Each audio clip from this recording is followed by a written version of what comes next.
लोकसभा में नेता प्रतिपक्ष राहुल गांधी ने हाल ही में पूर्व सैनिकों के एक डेलीगेशन से मुलाकात की थी, उनकी समस्याएं सुनी थी और अब राहुल गांधी ने पूर्व सैनिकों की समस्याओं को मोदी सरकार के सामने रखा है। केंद्रीय वित्त मंत्री निर्मला सीतारमण को उन्होंने एक चिट्ठी लिखी है और पूर्व सैनिकों की समस्याओं पर तुरंत ध्यान देने और एक्शन लेने की मांग की है। तो क्या है राहुल गांधी की इस चिट्ठी में और क्या है ये पूरा मामला, जानेंगे इस रिपोर्ट में। लोकसभा में विपक्ष के नेता राहुल गांधी ने वित्त मंत्री निर्मला सीतारमण को एक पत्र लिखकर पूर्व सैनिकों की दो बड़ी समस्याओं पर फौरन ध्यान देने की अपील की है। आपको याद होगा कि अभी हाल ही में राहुल गांधी ने पूर्व सैनिकों के एक प्रतिनिधि मंडल से मुलाकात की थी, उनकी परेशानियों के बारे में बात की थी। इस दौरान पूर्व सैनिकों ने ECHS में फंड की भारी कमी और पेंशन पर टैक्स के मुद्दे पर खुलकर अपनी बात रखी थी और अब राहुल ने इस पर केंद्र सरकार का ध्यान खींचते हुए वित्त मंत्री निर्मला सीतारमण को चिट्ठी लिखी है।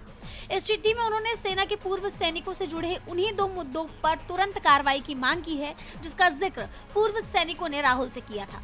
पहला मुद्दा है ex serviceman contributory health scheme यानी ECHS को पर्याप्त फंडिंग नहीं मिलना। इस स्कीम का मकसद पूर्व सैनिकों को सबसे अच्छी स्वास्थ्य सुविधा देना है।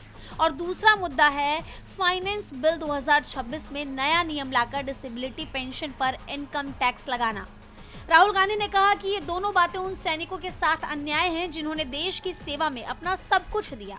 राहुल ने चिट्ठी में लिखा, आज ये स्कीम बहुत बुरी हालत में है, फंड की भारी कमी है, अस्पताल के 12,000 करोड़ रुपए से ज्यादा के मेडिकल बिल पेंडिंग पड़े हैं, बजट में जरूरत से करीब 30% कम पैसा दिया जा रहा है।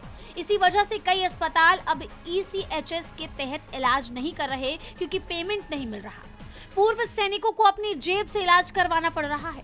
कई गंभीर बीमारियों जैसे कैंसर का इलाज भी टल रहा है। जो लोग देश के लिए जान जोखिम में डालकर लड़े, आज उन्हें अपनी बीमारी के समय उपेक्षित महसूस हो रहा है।